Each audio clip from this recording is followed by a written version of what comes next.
بسم اللہ الرحمن الرحیم۔ ابھی پاکستان میں اور کئی ممالک کے اندر سردیاں چل رہی ہیں، اور سردیوں میں عموماً یہ ہوتا ہے کہ لوگ جو ہے وہ فالج کے زیادہ واقعات ہوتے ہیں۔ ٹھنڈ ہوتی ہے نا، تو فالج کئی لوگوں کے اوپر فالج اٹیک کرتا ہے، اور ایسے ہی جو بعض لوگ ایسا احتیاط نہیں کرتے۔ آج ہی مجھے ایک دوست نے بتایا وہ گرم چیزیں اتنی کھا لیتے ہیں، حالانکہ ان کے ساتھ بلڈ پریشر کا مسئلہ ہوتا ہے، تو ان کا ہارٹ ہی فیل ہو جاتا ہے۔ تو اس موسم میں بہت ہی زیادہ خیال رکھنا چاہیے۔ اور ایک میرا بالکل سمجھیے میں اس بندے کو جانتا ہوں جو میں آپ کو وظیفہ آج دینے والا ہوں، آپ کو ایسی چیزوں سے بچائے گا انشاءاللہ حدیث پاک کی روشنی میں۔ تو وہ بندہ، اس کو میں جانتا ہوں، صحیح سلامت بالکل رات کو سویا اور صبح جیسے اٹھا اس کی آنکھوں کی نظر جا چکی تھی۔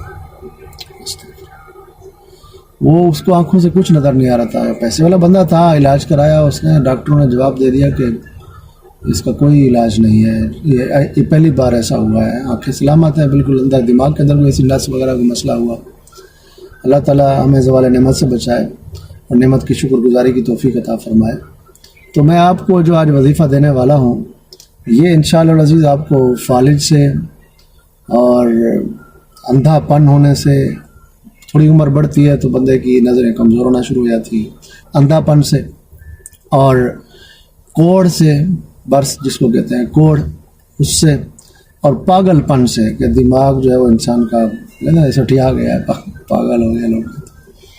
تو پاگل پن سے بھی انشاءاللہ العزیز وہ آپ کو وظیفہ محفوظ رکھے گا۔ حدیث پاک میں ہے، پیارے آقا صلی اللہ علیہ وآلہ وسلم ارشاد فرمایا فَإِذَا صَلَّيْتَ الصَّلَاةَ الصُّبْحِ، جب تو نماز فجر پڑھ لے تو پھر نماز فجر کے بعد اس طرح کہہ لے 3 بار، یہ باقاعدہ روایات موجود ہیں کہ سبحان اللہ العظیم و بحمدہ ولا حول ولا قوت الا باللہ العلی العظیم۔ ایک اس طرح بھی ہے روایت، اور یوں بھی ہے سبحان اللہ و بحمدہ، سبحان اللہ العظیم و بحمدہ ولا حول ولا قوت الا باللہ العلی العظیم۔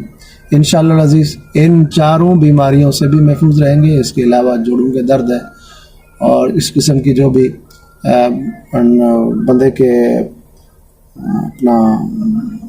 بندے کے جو اعضاء ہوتے ہیں وہ کمزور ہونا شروع ہو جاتے ہیں، اور اس کے پٹھے کمزور ہو جاتے ہیں، اور بھی جسمانی تکلیفیں جتنی آتی ہیں، انشاءاللہ العزیز اللہ کے اس پاکیزہ نام اور حدیث پاک کے اس میرے آقا صلی اللہ علیہ وسلم کے فرمان کی روشنی میں جو عرض کیا ہے، یہ آپ کریں گے تو انشاءاللہ آپ کو برکتیں ملیں گی۔